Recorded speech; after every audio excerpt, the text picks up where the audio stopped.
Бојкот на референдумот е единствен начин за спас од промена на името. Само 3% од граѓаните го прочитале договорот со Грција. Никој не знае каков референдум распиша власта, па со бојкот и немање цензус нема да се донесе одлука. Ова го порача професорот Димитар Апасиев на денешната трибина посветена на договорот со Грција. Според него, секоја ставка во договорот е спорна. Од тоа дека владини представници го склучиле договорот зашто немаат надлежност која ја има само претседателот на државата, па до целата постапка во која многу елементи биле прескокнати или експресно усвоени.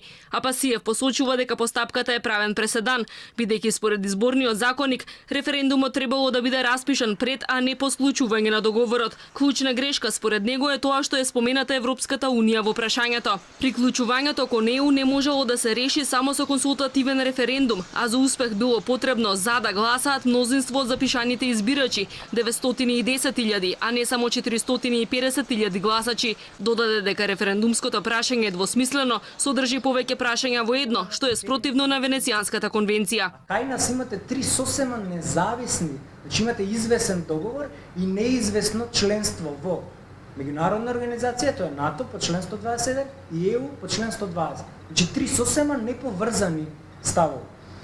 Венецијанскиот кодекс тој е донесен 2007, го предлага така наречениот троен тест за единство. Ако не знаете што е нејасно прашање, гледајте дали ќе го положи прашањето овој тест на единство. Нашиот случај паѓа на сите три. Бојкотот е единствениот механизам на самоодбрана.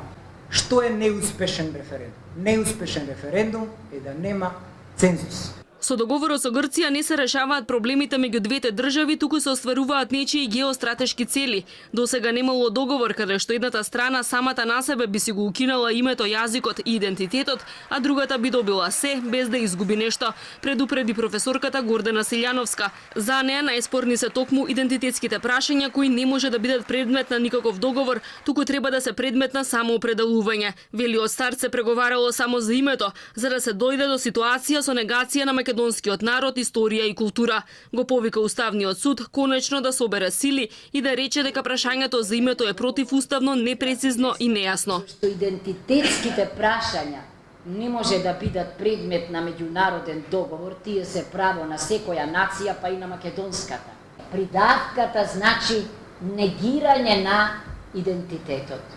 Она дека сите државни, пред сите државни и јавни институции исто така ќе ја снема придавката, доволно говори дека е тоа спорно, а мојот колега веќе кажа од интерпретациите грчки, ние отворете и сега на официјалната страница на Министерството или изјавите на сите, ќе видите дека велат не признаваме нација, признаваме поединечно право на самоопределување. За аналитичарите проблем е именувањето на учебниците. Велат дека во наставните материјали има еден куп литература за периодот кога Македонија била под власта на соседите, за периодот на двете светски војни и оној најпроблематичниот за граѓанската војна во Грција и екзодусот на македонците. Прашуваат што од се во ова ќе учат идните генерации, бидејќи злоделата можеби и може да се простат, но никако не треба да се заборават.